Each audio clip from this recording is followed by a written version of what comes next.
Hello. Hello.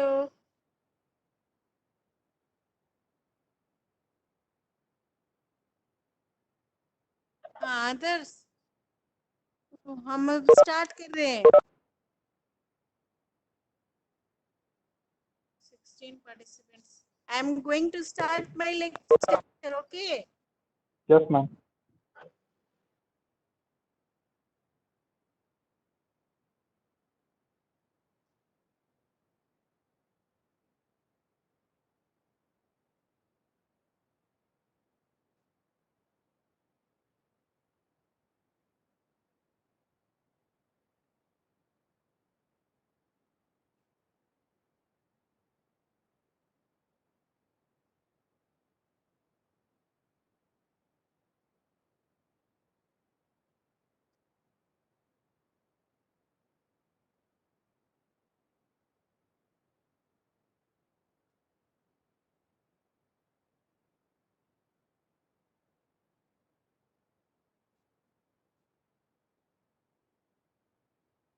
हाँ hello.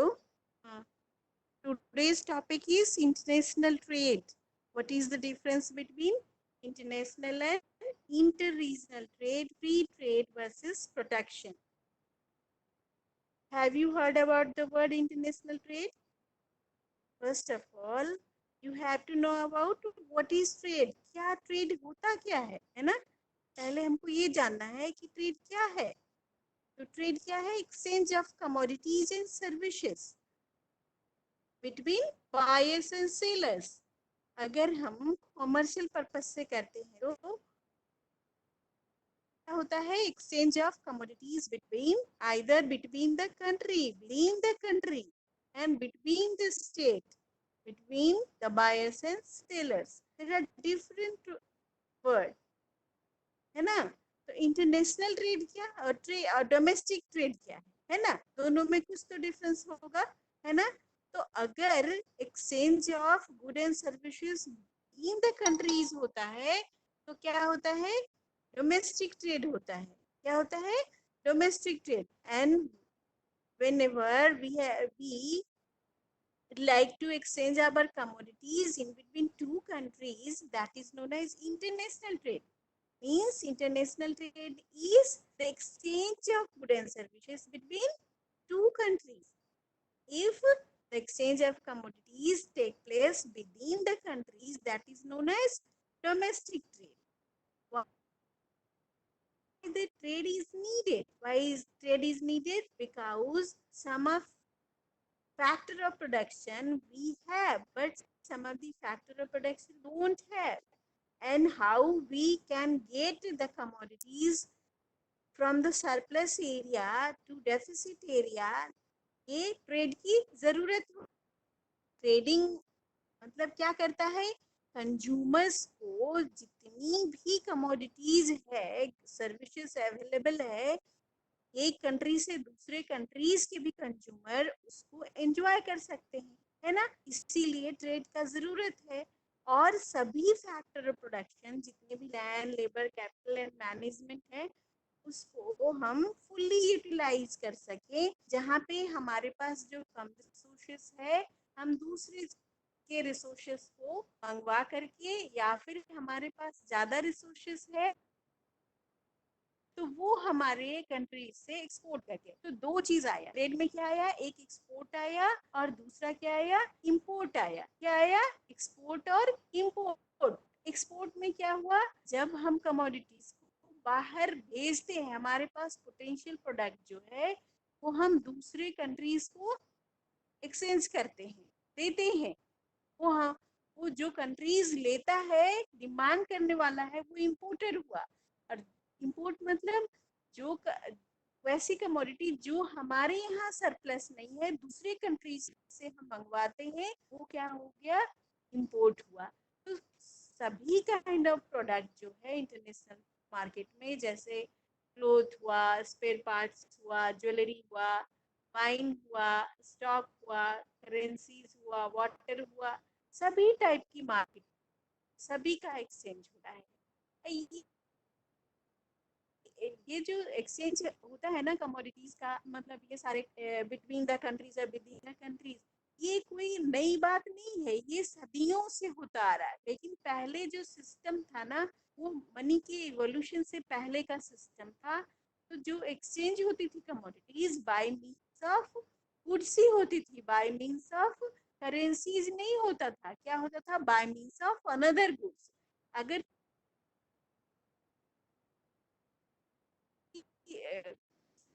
है तो उसके बदले एक्सचेंज तो होगा, बट उसके बदले हमको गुड ही देना होगा। उस सिस्टम को हम वाटर सिस्टम क्या कहते थे? Water system. तो वाटर सिस्टम मनी के इवोल्यूशन के बाद क्या हुआ? खत्म हो गया, क्योंकि उसके भी बहुत सारे प्रॉब्लम्स थे। अब हमारी महंगी चीजों को हम, मतलब हमको सस्ता अगर चीज लेना है तो भी हमको महंगी चीजों से एक्सचेंज करना था, क्योंकि उसमें मनी वैल्यू जो है उसमें हम नहीं करते थे कैलकुलेट।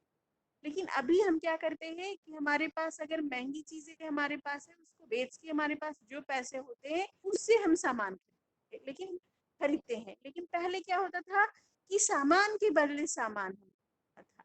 सामान के बदले सामान, जैसे हमको जरूरत है, सपोज चना का जरूरत है, तो हम दूसरे को कोई कैश क्रॉप दे करके लेते थे, या फिर कोई सीरियल क्रॉप दे करके लेते थे। तो जो भी हमको कैश क्रॉप के बदले अगर वो क्रॉप मिल रहा था तो फिर हम घाटे में होते थे।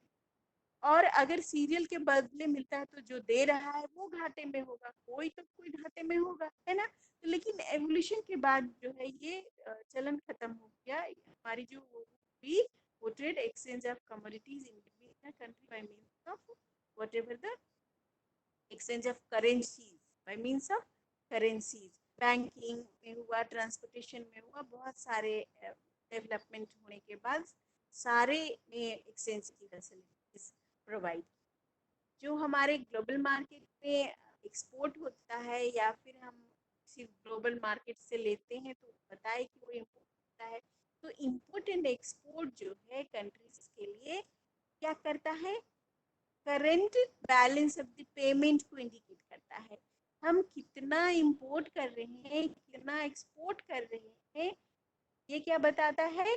कि हमारे कंट्रीज का बैलेंस ऑफ पेमेंट क्या है। अब बैलेंस ऑफ पेमेंट जानना जरूरी है। यहाँ पे बैलेंस ऑफ पेमेंट क्या है?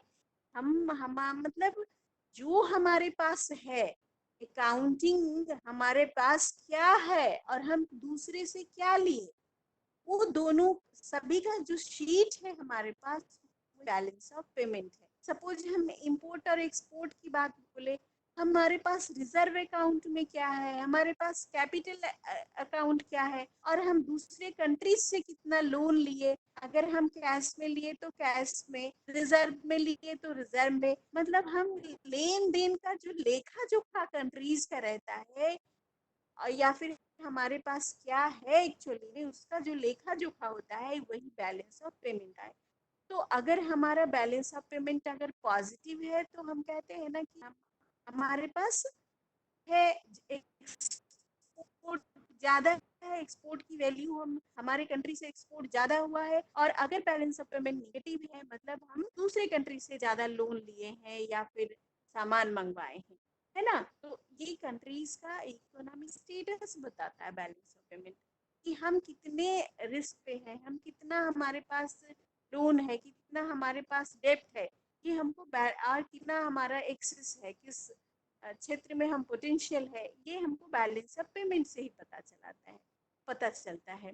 और ये जो वेल्दी कंट्रीज होता है, वो अपने रिसोर्सेस का यूज जो करती है, वो चाहे लेबर हो, टेक्नोलॉजी हो, या फिर कैपिटल हो, वो जब तक मतलब ग्लोबलाइजेशन नहीं होगा, जब तक इफिशिएंटली हम उस रिसोर्सेस का यूज नहीं कर पाएंगे, है ना? क्यों? क्योंकि कुछ कंट्री जो होती है वो नेचुरल रिसोर्सेस में रिच होती है, कोई कंट्रीज टेक्नोलॉजी में रिच होता है, और जहाँ पे ज्यादा होता है वहाँ पे चिपर होता है। तो वो चिपर वाले कंट्री से हम ला सकते हैं अपने पास महंगे रिसोर्सेस को रिप्लेस करने के लिए, बाहर से ला करके जो हमारे पास नई प्रोडक्शन का है, वो हम दूसरे कंट्री से ला करके उसको क्या कर सकते हैं, जो भी क्रिएट कर इंफ्रास्ट्रक्चर क्रिएट करना है, जैसे सेज खोल मतलब ट्रेड के लिए हमारा डिफरेंट इकोनॉमिक जोन बनाना है या फिर कुछ भी बनाना है, हम कर सकते। कोई भी कंट्री अगर इफिशिएंटली प्रोड्यूस नहीं कर सकता है, जैसे हमारे यहाँ फॉर एग्जांपल हम बताएं कि हमारे पास प्रोसेसिंग इंडस्ट्रीज नहीं है, हमारे पास रॉ रॉ मटेरियल है लेकिन मैन्युफैक्चरिंग इंडस्ट्रीज नहीं है, तो हम क्या करते हैं, अपनी रॉ मटेरियल को दूसरी कंट्रीज को एक्सपोर्ट करते हैं और मैन्युफैक्चरिंग कमोडिटीज को हम इंपोर्ट करते हैं, है ना। तो ये हमारा क्या है, स्पेशलाइजेशन इन इंटरनेशनल ट्रेड, जहाँ पे जो भी होता है हमारे पास वो उस कंट्रीज का स्पेशलाइजेशन होता है और उसको हम उसके कंपैरेटिव एडवांटेज के आधार पे कंपैरेटिव कॉस्ट थ्योरी जो है डेविड रिकार्डो ने बनाया है 1817 में, उसके आधार पे बताया कि कौन सी कंट्रीज जो है वो उसकी जो एक्सचेंज रेशियो है क्लोथ के लिए या फिर वाइन के लिए, जिसकी एक्सचेंज रेशियो ज्यादा होगी, जैसे मान लो कि हमारे पास प्रोडक्शन पर लेबर सस्ता है, तो प्रोडक्शन पर यूनिट हमारी कंट्रीज में कोई भी कमोडिटी जो होगी वो सस्ती होगी, लेकिन मैन्युफैक्चरिंग इंडस्ट्रीज नहीं है, तो हम उसको फिनिश गुड बनाने में दूसरे कंट्रीज में हम क्या होगा, हमारा कॉस्ट ज्यादा ऐड होगा। तो इस वजह से हम रॉ प्रोड्यूस को दे देंगे और हम मैन्युफैक्चरिंग प्रोड्यूस को वहां से मंगवा लेंगे, है ना। सपोज यहाँ पे एग्जांपल दिया है इंग्लैंड का और पुर्तगाल का, कहा है कि पर यूनिट ऑफ क्लॉथ बनाने में 100 लेबर लगता है लेकिन पुर्तगाल में 90 लेबर लगता है। तो लेबर पर यूनिट जो और वाइन में इंग्लैंड में ज्यादा पैसे लगता है, पुर्तगाल में कम लगता है। तो अगर एक्सचेंज रेशियो दोनों का देखा जाए तो क्या है, वाइन वाइन और क्लोथ का 1:2, मतलब 120/100, और इसका पुर्तगाल का देखा जाए तो 8/90। तो इसमें हम क्या कह सकते हैं कि ये कम कम कॉस्ट में बना रहा है। Portugal has an absolute superiority in production of both cloth and wine, cloth भी बनाने में और वाइन भी बनाने में, दोनों ही बनाने में पुर्तगाल इकोनॉमिक मतलब इसका एक जो कॉस्ट है वो कम है कंपेरेटिव टू इंग्लैंड। तो law of comparative advantage he indicate करता है कि कंट्रीज का जो प्रोडक्शन है वो स्पेशलाइजेशन क्या है, पोटेंशियल प्रोडक्ट क्या प्रोड्यूस कर रहा है जो कि हम दूसरे कंट्रीज को एक्सपोर्ट कर सकते हैं। दोनों कंट्रीज अगर ट्रेड में है तो, है ना, और दोनों की एक्सचेंज रेशियो निकाल करके देखते हैं, उसके अकॉर्डिंग हम डीलिंग करते हैं कि हमारा जो कंपैरेटिव एडवांटेज है पर्टिकुलर क्रॉप्स का किसके लिए है। हम एक और एग्जांपल कंपैरेटिव एडवांटेज का बताना चाहेंगे, जैसे हम हमारा ये लोकली हम एग्जांपल देते हैं। सपोज हमारे यहाँ भागलपुर में क्या होता है, किसी मतलब कौन सी वैरायटी ज्यादा होती है, जर्दालू। जर्दालू जो है उसका जीआई भागलपुर में ही है, ज्योग्राफिकल इंडिकेटर, भागलपुर ही एरिया में इकोनॉमिकली इसको प्रोड्यूस कर सकते हैं। उसका टेस्ट जो भी होगा, पैरामीटर्स जो भी क्वालिटीज का है, तो यहीं पे अगर दूसरा जगह हम प्रोड्यूस करना चाहे तो वो हमारे लिए नहीं होगा। एब्सोल्यूट एडवांटेज पर्टिकुलर क्रॉप्स का कहीं पे ज्यादा हो सकता है, लेकिन हम अगर जर्दालू वेराइटीज का निकालेंगे तो comparative advantage for the mango for the varieties of Jardalu varieties more than in Bhagalpur in comparison to other area. तो इस तरह से हम क्या करते हैं, कंपैरेटिव एडवांटेज कौन कौन सा बेसिस होता है कंपैरेटिव एडवांटेज का, कंपैरेटिव कॉस्ट थ्योरी, मतलब हम दोनों के रीजन का कॉस्ट। सपोज हम फिर एक लोकल ही एग्जांपल देते हैं। सपोज हमारा मोकामा जो है वो क्या है, ताल एंड दियरा लैंड। ताल है तो ताल लैंड किस लिए फेमस होता है प्रोडक्शन के लिए, पल्सेस के प्रोडक्शन के लिए, है ना। और हम किसी और एरिया में पल्स की प्रोडक्शन कराते हैं, तो उसकी लैंड की फर्टिलिटी और सॉइल का कंडीशन जो है वो सुटेबल है पल्स प्रोडक्शन के लिए। और दूसरी जगह का अगर हम वीट और पल्स का comparative advantage with respect to Mokama, so Mokama has comparative advantage in production of pulse than in comparison to area which are producing pulse. इन बिहार, बिहार के टोटल एरिया पल्स को अगर हम कंपेयर करें तो जो कंपेरेटिव कॉस्ट आएगा मोकामा और तालदियरा लैंड में उसका कंपेरेटिवली कम आएगा, क्योंकि उसके लिए जो सॉइल की कंडीशन चाहिए, जो पीएच चाहिए, जो चीज चाहिए वो ज्यादा सुटेबल है, तो कम कॉस्ट में हम उसको ज्यादा हार्वेस्ट कर सकते हैं, पोटेंशियल उसका प्रोडक्शन उससे ज्यादा ले सकते हैं। इसी तरह से कहते हैं ना कि Nalanda is famous for the producing brinjal and potato, तो what is the basis for that? Regional specification for the particular crop is depend upon the analysis of comparative advantage, and it is not upon the absolute advantage. And what is the difference between absolute and comparative advantage? अगर हमारा सिर्फ हम उसको gross income का basis माने कि particular crop से gross income क्या आ रहा है, that is absolute advantage. But in case of comparative advantage, we have to take into consideration the point of benefit cost ratio. किस क्रॉप का बेनिफिट कॉस्ट रेशियो उस reason का ज्यादा अच्छा है, तो जिसका भी बेनिफिट कॉस्ट रेशियो ज्यादा अच्छा होगा, कंपैरेटिव एडवांटेज मींस कम कॉस्ट में 1 रुपया अगर खर्च करते हैं तो 1 रुपया 50 पैसा आता है ना? अगर 1 रुपया खर्च किए और हमको 80 पैसा ही आया तो क्या हुआ कि कंपैरेटिव एडवांटेज पर्टिकुलर क्रॉप का उस एरिया में कम हुआ। तो on the basis of comparative cost theory we have to analyse कि हमारा कौन सा जो प्रोडक्ट है वो पोटेंशियल प्रोडक्ट है जिसको हम ट्रेड के लिए ले जा सकते हैं, बिजनेस के लिए ले जा सकते हैं, कमर्शियल पर्पस के लिए ले जा सकते हैं, दूसरे कंट्रीज को दे सकते हैं। दूसरे कंट्रीज को तभी देंगे ना जब हमारे पास मार्केटेड सरप्लस ज्यादा होगा, है ना? हमारे पास खा पी करके जो बचेगा, खाने पीने का कहने का मतलब अगर यहाँ पे कंट्रीज से रिलेटेड है तो हम सिर्फ मार्केटेबल एंड मार्केटेड सरप्लस की बात नहीं करेंगे, total holistic marketable and marketed surplus की बात करेंगे कि हमारा कंट्रीज में जितना टोटल डिमांड है सप्लाई से कितना ज्यादा है ना? डिमांड अगर हमारा अवेलेबिलिटी ज्यादा होगा, डिमांड कम होगा, तभी ना हमारे पास सरप्लस प्रोड्यूस होगा।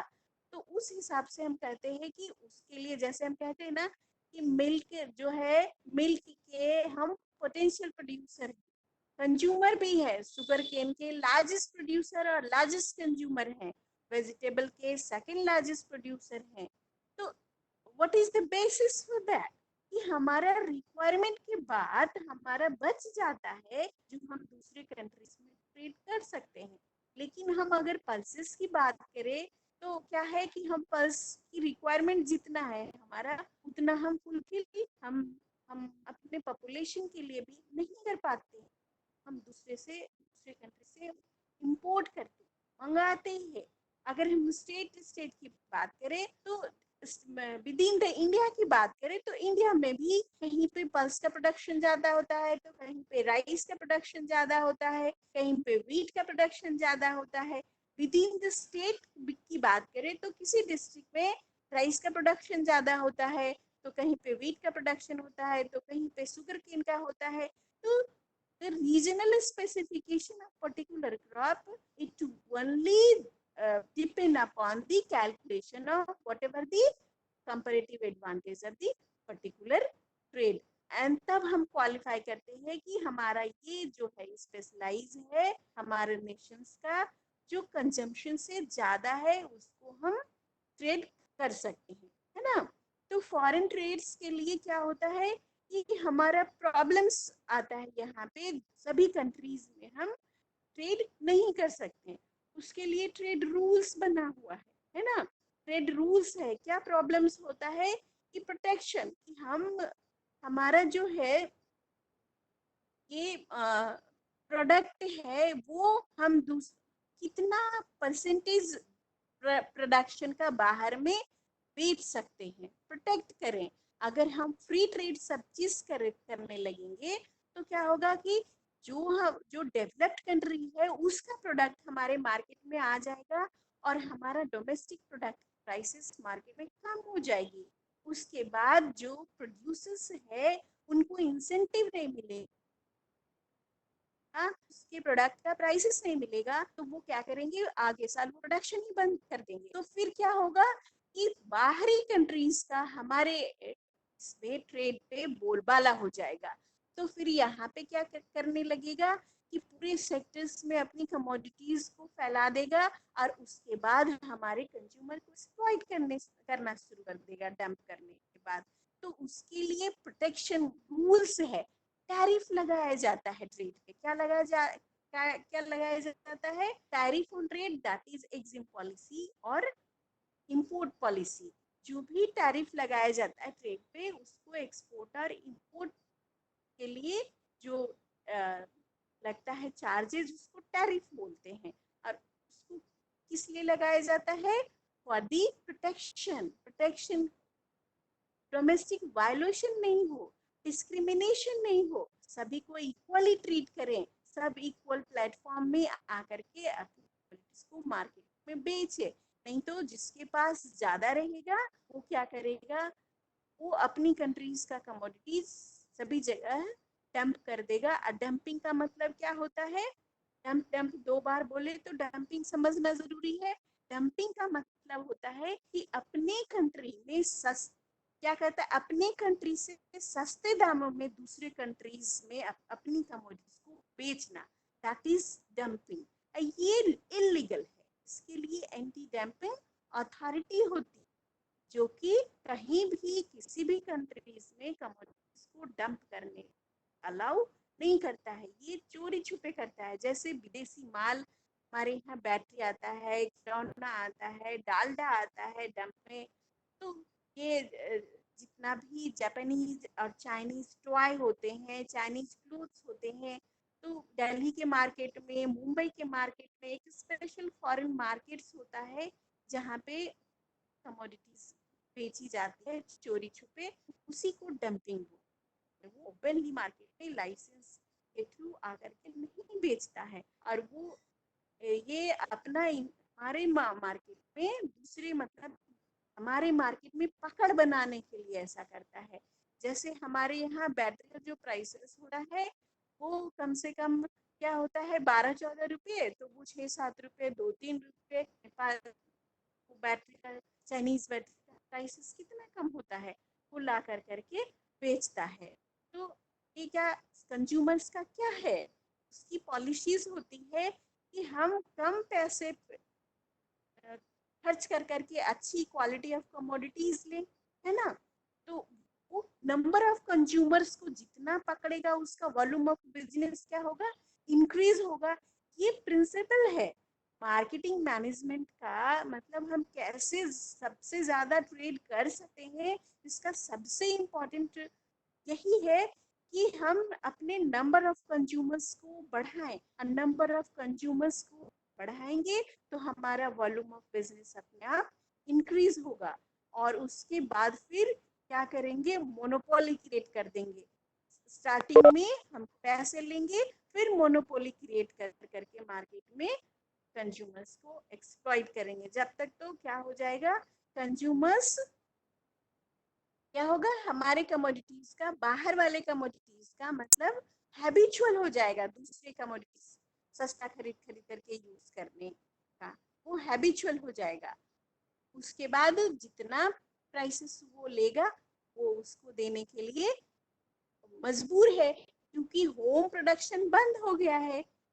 वो क्या हो जाएगा, जब वो उसका प्रोडक्शन मार्केट में छा जाएगा तो क्या होगा, होम प्रोडक्शन बंद हो जाएगा। तो होम प्रोडक्शन बंद होने से कितने सारे प्रॉब्लम आ सकते हैं। एक तो हमारा डोमेस्टिक प्रोड्यूसर्स का इनकम खत्म हुआ, दूसरा जो भी कंपनी में प्रोडक्शन यूनिट में एम्प्लॉय था उसकी एम्प्लॉयमेंट चली जाएगी। तो हमारे कंट्रीज का जो जीडीपी है वो क्या होगा, नेशनल इनकम है वो घटना शुरू हो जाएगा, है ना। तो क्या हमारा डिफरेंसेस है बहुत सारा, अभी हम होल सोल बताए ये क्या है, differences between foreign trade and domestic trade. What is difference between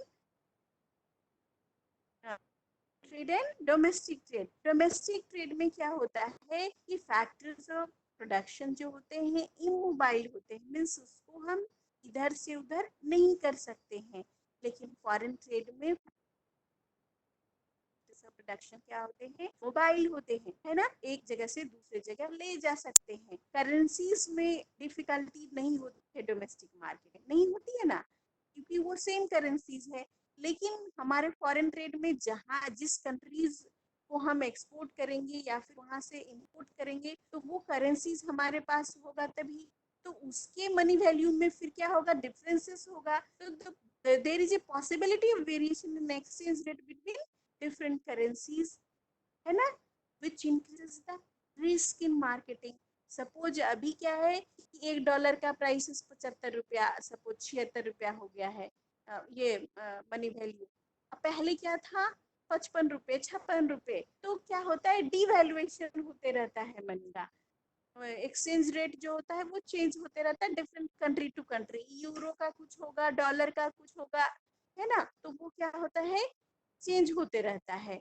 bye means of restriction on trade, domestic trade में रेस्ट्रिक्शन कम होता है, लेकिन हमारा इंटरनेशनल ट्रेड में प्रोटेक्शन होता है। वो कस्टम ड्यूटीज होते हैं, कस्टम ड्यूटीज होते हैं, कोटाज होते हैं, टैरिफ बैरियर्स होते हैं, एक्सचेंज का रेस्ट्रिक्शन होता है। पहले तो क्वांटिटेटिव रेस्ट्रिक्शंस भी होता था, जो होता था ना, क्वांटिटेटिव रेस्ट्रिक्शंस भी होता था। फिर तुम्हारे सीमा पे जो शुल्क लगता था, कस्टम ड्यूटीज होता था, फिक्स कोटा की इतना ही परसेंट हम जो है, हमारे प्रोडक्शन का 5% ही हम एक्सपोर्ट कर सकते हैं, या प्रोडक्शन का 10% ही हम इंपोर्ट कर सकते हैं। तो there is a quota, there is a quota, tariff barriers, quantitative restrictions.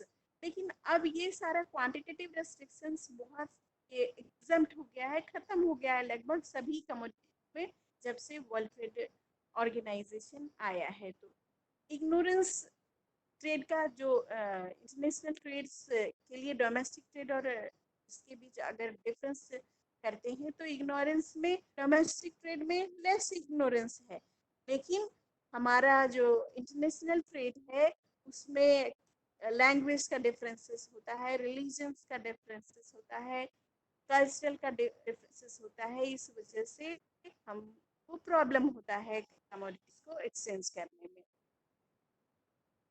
ये हमारा जो मार्केट्स का प्रॉब्लम होता है, जैसे हमारे पास उसका जो पुल फैक्टर्स है, डिमांड पुल फैक्टर्स है, वो कितना स्ट्रॉन्ग है ना।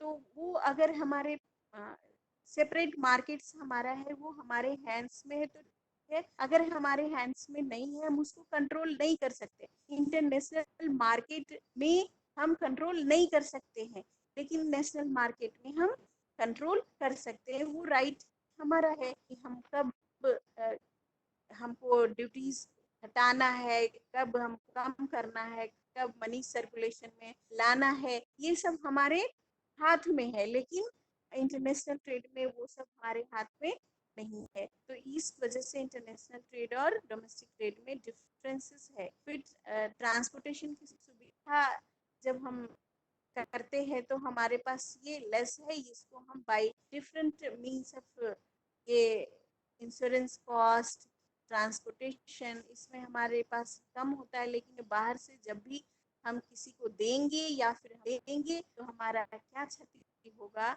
वो सब कन्फाइंड होगा।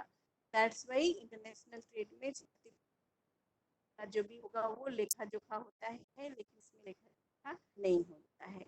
अब जो पहले बताया कि फ्री ट्रेड वर्सेस प्रोटेक्शन क्या है, फ्री ट्रेड मतलब टैरिफ फ्री, जो भी कमोडिटीज की बाइंग एंड सेलिंग जो होगी वो क्या होगी, टैरिफ फ्री होगी, उसमें कोई पैसे लेना, कोई रेस्ट्रिक्शन, कोई प्रोटेक्शन, कोई डोमेस्टिक मतलब ड्यूटीज, आइदर एक्साइज ड्यूटी या फिर किसी टाइप का ड्यूटीज जो होगा उससे फ्री होगा। That type of trade is known as free trade. लेकिन there is certain rules and regulations while trading some of the tariff, जब हम उसको इम्पोज करेंगे ट्रेड पे तो उसको हम प्रोटेक्शनिज्म कहते हैं। तो ये फ्री ट्रेड को लेसेस फेयर इकोनॉमी भी बोला जाता है। कि गवर्नमेंट की जो पॉलिसीज होती है उसमें कंट्रोल होता है वो ट्रेड्स पे नहीं होता है, बिल्कुल ट्रेड पे कंट्रोल नहीं होता है, कोई प्रोटेक्शन नहीं होता है, उससे वैसे ट्रेड को फ्री ट्रेड बोलते हैं। इंटरनेशनल ट्रेड में जो भी व्यू है उसको कंट्रोल करने के लिए वही है फ्री ट्रेड और प्रोटेक्शन। फ्री ट्रेड जो है वो क्या है, लेसेस फेयर प्रोसेस पे, मतलब there is no restriction with there is no restriction on trade. इसका मेन आइडिया ये था कि सप्लाई और डिमांड फैक्टर्स जो है वो थ्रू आउट जो ग्लोब है उसको इक्वली डिस्ट्रीब्यूशन हो सके, एफिशिएंट प्रोडक्शन के फ्री ट्रेड हमारा इसलिए काम करता था। लेकिन there is nothing needs to be done to protect और promote the trade and growth, whatever the it is, because whatever the market forces, that is demand and supply, will do so automatically। जो हमारा free trade में है उसका main जो importance है demand और supply का, वो अपना काम करते रहेगा, हम किसी पे कोई रेस्ट्रिक्शन नहीं करेंगे, हम ना ही टैरिफ लगाएंगे, हम there is no restriction of the trade either within the country or between the country. There is no restriction while the movement of commodities from one country to another country, they are regulated only by whatever the supply of the commodities and demand for the commodities overall in overall world। तो ये हमारा free trade हुआ। Protection क्या हुआ, protection contrast, protection क्या है कि certain regulation, the trade exchange of commodities that is take place with the certain regulation which is important to ensure the market function properly। क्योंकि अगर ऐसा हो तो जहां पे ज्यादा पैसा मिलेगा लोग बेच देगा, तो फिर डोमेस्टिक मार्केट में क्या होगा, क्राइसिस हो जाएगा। That's why protection is needed for the proper functioning of the market, for the proper functioning of the market protection, there is a protection, must be there is a protection the trades। and क्योंकि हमारा जो market है वो क्या किस पे जो भी हमारी ट्रेड्स होती है वो गाइडेंस होती है, मतलब हमारे पास इतना तो नहीं है ना ही रिसोर्सेस इन सफिशिएंट है, inefficiency of the resources, output per unit जो है हमारी वो खर्चा ज्यादा है, और हम सस्ते दाम पे अगर हम दूसरे कंट्रीज को दे देंगे तो फिर क्या होगा, हमारा प्रोडक्शन यूनिट हमको बेनिफिट ही नहीं होगा, तो फर्दर इन्वेस्टमेंट हम कहाँ से करेंगे। दैट्स वाई प्रोटेक्शन जो है हमारे लिए जरूरी है। ये बहुत सारे फॉर्म में होता है, लेकिन सबसे ज्यादा जो कॉमन फॉर्म होता है वो जो प्रोटेक्शन मीन्स कैसे हम प्रोटेक्ट करेंगे बिजनेस को, ट्रेड को कैसे प्रोटेक्ट करेंगे, bye means of putting tariff, bye means of subsidies, bye means of Kota's. तो टैरिफ क्या है, जो हमारा एक्सपोर्ट और इम्पोर्ट ड्यूटी लगता है वो क्या है, टैरिफ है। सब्सिडीज क्या है, छूट जो गवर्नमेंट देती है ना, जैसे रहता है सब्सिडाइज रेट पे हमारा खरीदने का रहता है ना, जैसे क्या बोले गैस चूल्हा है ना, तो वो क्या होता है, हमारी जो सिलेंडर आती है वो सर्टेन लेवल ऑफ इनकम के लिए सट क्या होता है, सब्सिडाइज रेट पे होता है। कुछ हमारे कोटे में आता है कि there is certain quota for that, quota का मतलब रिजर्व, रिजर्व है ना, रिजर्व होता है कि इतना है, उस पर्टिकुलर कंट्रीज को जाना है, उस पर्टिकुलर स्टेट जाना है, तो that is protection by means of quota कि इतना ही जाना है, इतना अपनी मतलब जैसे कॉस्ट ऑफ कल्टीवेशन सब्सिडी कहने का मतलब अदर कंट्रीज जो है, डेवलप कंट्रीज जो है, वो प्रोडक्शन से लेकर के मार्केटिंग तक सब्सिडी देता है अपने फार्मर्स के लेवल ऑफ इनकम को बढ़ाने की, ताकि उसका कॉस्ट कम हो तो दूसरे मार्केट में भी वो ट्रांजैक्ट कर सके, बेच सके, वो ले जा सके। लेकिन हमारे यहाँ क्या होता है कि इनपुट सब्सिडी भी बहुत कम मिलता है, और मार्केट के लिए तो सिर्फ प्लांटेशन क्रॉप्स वगैरह के लिए मिलता है, और ऐसे हमारा मार्केटिंग करने के लिए जो इंडिया है वो किसी तरह की सब्सिडी नहीं थे। तो इसका मतलब हम ये सिर्फ कह सकते हैं कि जो भी हमारी स्पेशलाइजेशन है, जिस भी रिसोर्सेस जो भी रिसोर्सेस हमारे पास है, उसका एफिशिएंट यूटिलाइजेशन के लिए पोटेंशियल प्रोडक्ट जो हमारे पास है, उसकी उसको इंटरनेशनल ट्रेड्स में ले जा कर करके और उसकी उस कमोडिटीज को बेच कर करके कंट्रीज की जो भी ये है ग्रॉस इनकम, उसको हम बढ़ा सकते हैं ना। लेकिन सुने होंगे ग्लोबलाइजेशन, ग्लोबलाइजेशन की बात है ना, तो ग्लोबलाइजेशन का मतलब होता है कि एक प्लेटफॉर्म पे सभी कंट्रीज को, जैसे हम यहाँ डोमेस्टिक मार्केट करते हैं ना, डोमेस्टिक मार्केट में कोई रेस्ट्रिक्शन नहीं है, हम जाते हैं और खरीद लेते हैं कमोडिटी का। इसी तरह से एक ही प्लेटफॉर्म पे पूरे वर्ल्ड का कमोडिटीज खरीदा और बेचा जाए, उसी को क्या कहते हैं, ग्लोबलाइजेशन। तो उससे बहुत एडवांटेज भी है और डिसएडवांटेज भी है। तो एडवांटेज किसके लिए है, डेवलप्ड कंट्रीज के पास रिसोर्सेस ज्यादा होते हैं, प्रोडक्टिव रिसोर्सेस ज्यादा होते हैं, तो वो सस्ते दामों पे सब कुछ बनाएगा और हमारे कंट्रीज में बेचेगा। हमारी जो कॉस्ट ऑफ कल्टीवेशन है वो ज्यादा लगता है, क्वालिटी ऑफ प्रोडक्ट भी नहीं होता है, तो दूसरी कंट्रीज हमारे माल को खरीदने के लिए तैयार नहीं होता है। इसलिए प्रोटेक्शन हमारा जरूरी है ना। अब अब हमारा जो नेक्स्ट है, इस ट्रेड को रेगुलेट करने के लिए सेकेंड वर्ल्ड वार में अभी जैसे सैटर इकोनॉमी हो रही है, मंदी की स्टेट आ गई है, उसी तरह से सेकेंड वर्ल्ड वार के समय भी था। सेकेंड वर्ल्ड वार के समय में जब मंदी आई ना, तो यूएस एक अपना बनाया रेगुलेशंस, कुछ कंट्रीज मिलकर करके अपना कंट्रीज की इकोनॉमी कैसे रिफॉर्म हो।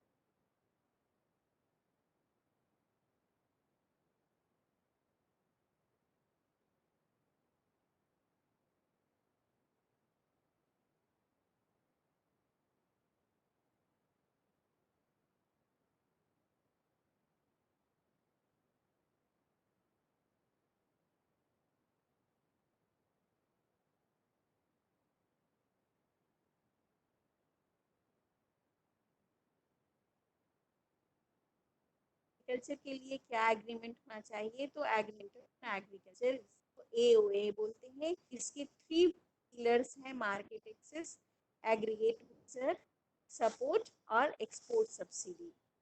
उसके अलावे एक्सपोर्ट सब्सिडी में आता है सैनिटरी एंड फाइटोसैनिटरी मेजर्स, इसको हाइजीनिक कमोडिटी जो है फूड सेफ्टी के अंतर्गत आता है कि नहीं।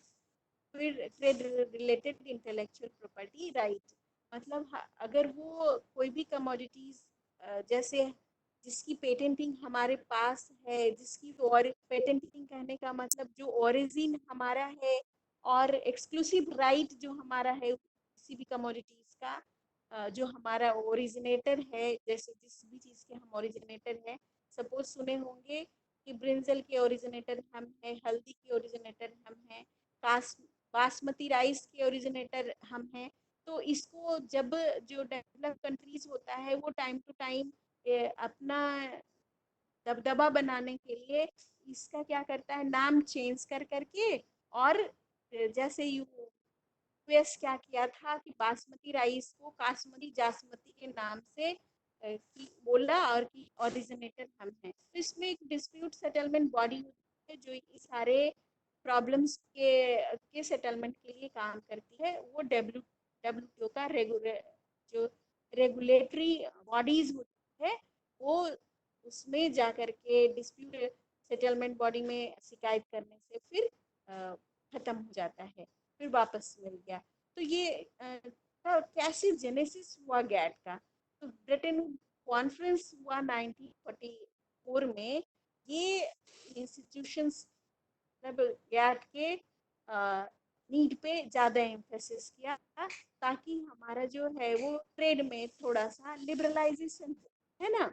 1991 में जैसे ट्रेड लिबरलाइजेशन हुआ था ना, तो ये किस लिए for the facilitating world trade को फैसिलिटेट करने के लिए general agreement tariff and trade was established during the year of 1947 at Geneva which is in Switzerland. Geneva कहाँ है? तो हेडक्वार्टर बोलेगा तो कहाँ है? जेनेवा में। गैट का बोलेगा हेडक्वार्टर कहाँ है? तो जेनेवा में है। ये इंडिया भी इसका फाउंडर मेंबर था गैट का। पूछेगा कि whether India is a founder member of GATT? Yes, India is a founder member of GATT. इसके बहुत सारे राउंड्स हुए 1947 से 1994 के बीच में, लगभग 7 राउंड्स हुए, है ना। फिर 8th राउंड में जाकर करके WTO बना। इसके मेन फीचर्स क्या थे कि हमारा जो भी डेवलप कंट्रीज है वो कमोडिटीज के ट्रेड करे, लेकिन जो टैरिफ लगाता है वो 30% कम कर करके दूसरे कंट्रीज में जाए। और ये डेवलपिंग और एग्रीकल्चर इनपुट सब्सिडीज जो है वो रिड्यूस करे 30%, जितना देता है सब्सिडीज, क्योंकि सभी कंट्रीज के पास तो अपलिफ्टमेंट के इतने पैसे नहीं होते कि सभी सेक्टर में सब्सिडीज दे। तो जो डेवलपिंग कंट्रीज होता है वो इनपुट में, जापान में जैसे बहुत ज्यादा सब्सिडी मिला है, तो सब्सिडीज जो देता है, इनपुट सब्सिडी भी देता है, उसको डेवलप कंट्री 30% कम करे, है ना। और ये टैरिफ जो लगता है एग्रीकल्चर में उसको भी 30% कम करे। और एक्सपोर्ट पे जो सब्सिडी देता है उसमें 30% कम करे। और जितना एक्सपोर्ट जिस वैल्यू का करता है उसमें 21% कम करे। तो ये था कि रिडक्शन कमिटमेंट के अंदर क्या था, रिडक्शन कमिटमेंट। और ट्रेड लिबरलाइजेशन जो पॉलिसीज है वो मतलब सभी कमोडिटीज जो है वो कम से कम 2 से 10% एग्रीकल्चर कमोडिटीज इंटरनेशनल मार्केट्स में आए, ताकि उसका जो प्राइसेस वो इतना रीच हो सके। 2 से 10% तक liberalization, trade liberalization policy would bring about 2 to 10% rise for the agriculture commodities prices in the international market. 2 से 10% क्या है, सिर्फ एग्रीकल्चर कमोडिटीज की प्राइसेस जो है वो बढ़ा दें, ताकि उससे हमारा गेन हो सके। क्योंकि मनी सर्कुलेशन में नहीं होता है, मार्केट में मनी नहीं होता है, कमी हो जाता है, तभी मंदी हो जाता है। तो उसके लिए देखो डिफरेंट पॉलिसीज गवर्नमेंट का है कि ये योजना पे इतना खर्च करो, इतना लोन दो, इतना इसको करो, ताकि वो लोन है, फाउंडेशन है, रिलैक्स रेट पे सभी इंडिविजुअल्स को लोन दे कर करके उसके इंडिविजुअल्स को के एम्प्लॉयमेंट को प्रमोट करेगा, फिर उसका लेवल ऑफ इनकम बढ़ेगा, तो फिर क्या होगा, कंट्रीज का जीडीपी इंक्रीज होगा और इकोनॉमी फिर जो भी सैटरडे थी वो इम्प्रूव हो जाएगी, है ना। और इंपोर्ट की टैरिफ को भी रिड्यूस करे। जो भी हमारा जो होम लेवल पे डिमांड है कमोडिटीज का, वो ट्रेड बैलेंसेस को क्या करता है, import tariff are reduced, the domestic demand for imports increases, putting pressure on the trade balance. The developing country have to resort to real exchange rate devaluation in their export, है ना।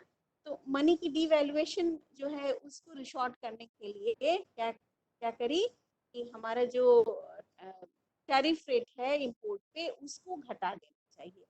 Export पे भी, import पे tariff rate घटेगा तब हम दूसरे country से कमोडिटीज को ला सकेंगे। तो गैट का जो रिफॉर्म है वो डेवलप कंट्रीज के लिए ज्यादा बेनिफिशियल होगा, because of high price for the export good such as capital good, machinery etcetera, जो कि डेवलपिंग कंट्रीज में जनरली ये कमी होता है। हमारे पास तो रॉ प्रोड्यूस होता है, ये हमारे पास मशीनरी नहीं है, हमारे पास कैपिटल गुड्स नहीं है। तो दैट्स वाई जो ये रिफॉर्म से हुआ एग्रीकल्चर ट्रेड, वो ये गैट का रिफॉर्म जो हुआ उससे डेवलप कंट्रीज को ज्यादा फायदा हुआ। ये गैट के अकॉर्डिंग इंडिया जो था वो अपनी एक्सपोर्ट कम्पिटिटिवनेस को बढ़ा सकती, जैसे पीडीएस में जो भी हम कमोडिटीज रखते हैं उसकी पॉलिसीज को चेंज कर करके जो फूड सिक्योरिटीज के लिए पीडीएस में रखते हैं उसकी पॉलिसी अगर हम चेंज करें तो हम एक्सपोर्ट को बढ़ा सकते हैं। ये उसका इंडिया के लिए लागू था। फिर अदर था कि जैसे हमारा trade related intellectual property rights हुआ, सीड्स हुआ, वेराइटीज हुआ, वो पेटेंट के द्वारा प्रोटेक्ट हो आइदर बाय मींस जैसे सुई जेनरिस सिस्टम होता था। तो सुई जेनरिस सिस्टम प्रोटेक्शन जो होता था बाय मींस ऑफ सुई जेनरिस सिस्टम। सुई जेनरिस सिस्टम मतलब जो वैरायटी हम प्रोड्यूस किए वो हम क्या करेंगे अपने मार्केट में मतलब अपने 2 साल 3 साल अपने यूज करते हैं ना, तो हर एक साल हम नहीं यूज करेंगे अपना सीड को जो सुई जेनरिस के अंदर है, जो फार्मर्स प्रोड्यूस किया वो यूज किया वही यूज करेगा, उसके बाद वो यूज नहीं करेगा, मार्केट से सीड खरीद कर करके यूज करेगा। फिर क्वांटिटेटिव रेस्ट्रिक्शन भी था कि रेगुलेशन के रूप में जैसे क्वांटिटेटिव रेस्ट्रिक्शन था कि क्वांटिटी जो है एक्सपोर्ट का इतना, जैसे 10 क्विंटल 20 क्विंटल प्रोडक्शन का 5 to 10% जाना है, तो क्वांटिटेटिव रेस्ट्रिक्शन था। फिर हमारा एक्सपोर्ट करने के लिए मिनिमम एक्सपोर्ट प्राइसेस जो है उसको हम रिमूव करें ताकि हमारा एक्सपोर्ट जो है वो बूम करे, बढ़े। तो इसके तहत ट्रीम्स में ट्रेड रिलेटेड इन्वेस्टमेंट मेजर में था कि फॉरेन इन्वेस्टमेंट के लिए कोई लिमिटेशन नहीं हो कि वो कितना इन्वेस्ट करता है हमारे मार्केट में। There is no restriction, there is no restriction on the quantum of the foreign investment. हमारे यहाँ कितना भी वो इन्वेस्ट करे इसके लिए कोई रेस्ट्रिक्शन नहीं हो। There are different round of GATT जहाँ पे हमारा उरुग्वे राउंड ऑफ गैट में खत्म हो गया ये, और WTO इस्टेब्लिशमेंट या इसमें उरुग्वे राउंड में ही इसका हुआ है WTO इस्टेब्लिशमेंट।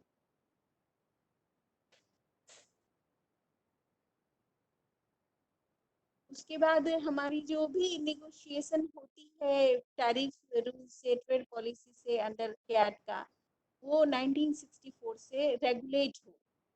जो भी हमारी 8th राउंड का जो हाँ एट राउंड का जो एथ राउंड जो था ना वो डंकल ड्राफ्ट बोला जाता है। इसमें सारे trade stream gets agriculture trade से रिलेटेड जो भी चीजें आई वो 8th राउंड में आई, उसको डंकल ड्राफ्ट बोलते हैं।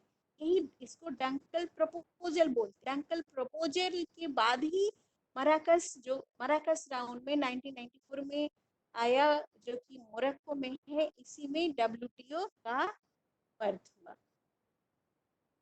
ठीक है, डंकल ड्राफ्ट के बाद ही अब उसका इसमें फिर WTO आया। WTO का जो रेगुलेटरी बॉडी था उसको 3 भागों में डिवाइड किया गया। बस इतना ही तक करेंगे, खत्म करेंगे। मिनिस्ट्रियल लेवल का कॉन्फ्रेंस जो कि हर एक 2 साल के बाद होता है। उसकी जो भी कंट्रीज की प्रिंसिपल पॉलिसीज होती है उसका डिसीजन वहाँ पे होता है। फिर जनरल काउंसिल होता है, ये डे टू डे एक्टिविटीज जो WTO का होता है वो देखता है। और बॉडीज में डिस्प्यूट सेटलमेंट बॉडी होती है, ट्रेड पॉलिसी रिव्यू बॉडी होती है, TPRB और DSB। DSB जो रिलेटेड डिस्प्यूट होता है, जैसे एग्जांपल में बताया डिस्प्यूट में कि सपोज किसी कंट्रीज का ओरिजिन है, आप पेटेंटिंग के लिए दावा कोई और कर दिया, तब वो कंट्रीज अपना और ओरिजिन होने का बोलता है, तो फिर डिस्प्यूट सेटलमेंट बॉडी जो है वो बैठती है और उसके मतलब जो भी इसका जो प्रॉब्लम है उसको सॉल्व कर करके जो जिस कंट्रीज का रहता है ओरिजिनेटर, जो कंट्रीज का रहता है उसको मतलब उसका हक दिलवाती है। फिर ट्रेड पॉलिसी रिव्यू बॉडी में है कि सपोज हम अपने जो भी हमारी पॉलिसीज है एनुअल या फिर 5 ईयर का, उसमें कितना परसेंट एग्रीकल्चर सेक्टर से बढ़ाने का है, कितना परसेंट मैन्युफैक्चरिंग सेक्टर से बढ़ाने का है, कितना परसेंट स्पेशल कुछ भी जैसे चमड़ा उमड़ा रहता है उससे उद्योग से बढ़ाने का है, इस टाइप की रिव्यू करते हैं हम। हर एक ये ये बॉडी जो है वो रिव्यू करती है। और जो हमारा ट्रेड मिनिस्टर होता है, कॉमर्स मिनिस्टर होता है, वही रिप्रेजेंटेटिव होता है डब्ल्यूटीओ की मीटिंग का, जाता है हर एक 2 साल में मिनिस्ट्रियल कॉन्फ्रेंस में, वो हमारा ट्रेड मिनिस्टर है। इसका फंक्शन और एग्रीमेंट एग्रीकल्चर अगले दिन पढ़ना, फिर डब्ल्यूटीओ फिर से अच्छे से और भी पढ़ाएंगे, इसमें इतना डिटेल नहीं। ठीक है। हेलो। हेलो। लीजिए मैम। हाँ हेलो। यस मैम, छोड़ दीजिए मैम अब। हाँ पूरा समझ में फिर तो आना चाहिए ना इसको, इसको अच्छे से पढ़ के आना, क्योंकि ये ना हमेशा काम देगा। ठीक है, ये पढ़ के आना इसको अच्छे से, ये हमेशा तुम्हारे साथ रहेगा। ओके।